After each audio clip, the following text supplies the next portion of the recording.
संपूर्ण महाराष्ट्रामध्ये हातभट्टीचं नेटवर्क आहे। सरकारच्या अनेक आमदारांचा मटका दारूचा व्यवसाय। पुणे दारू प्रकरणी खासदार संजय राऊतांनी हा दावा केलेला आहे। संजय राऊतांनी संसदेमध्ये पुरावे सादर करावेत असं त्यांना आव्हान नवनाथ बन यांनी दिलंय। जर पुण्यामध्ये विषारी दारू मिळते आणि लोक पित आहेत हातभट्टी, याचा अर्थ संपूर्ण महाराष्ट्रामध्ये हे नेटवर्क आहे। आणि मुख्यमंत्री आता म्हणतात आमचे की संपूर्ण राज्यातलं दारूचं नेटवर्क आम्ही उद्ध्वस्त करू। म्हणजे गेले 7 वर्ष तुमच्या आशीर्वादाखाली सुरू आहे। मी सरकारमधले अनेक आमदारांची नावं देऊ शकतो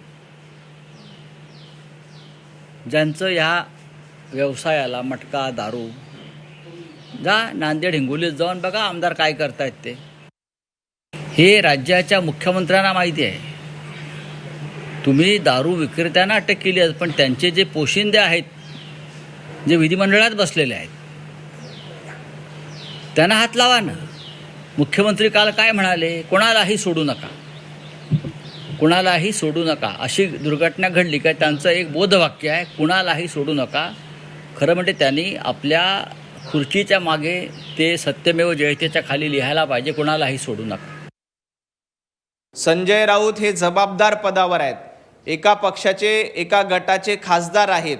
संजय राऊतांकडे पुरावे असतील तर संजय राऊतांनी त्या आमदारांचे पुरावे हे सकाळच्या पत्रकार परिषदेमध्ये सादर करावेत। संजय राऊतांना सकाळी पत्रकार परिषदेमध्ये ते सादर करायचे नसतील तर दिल्लीमध्ये संसदेमध्ये या संदर्भातले पुरावे द्यावेत।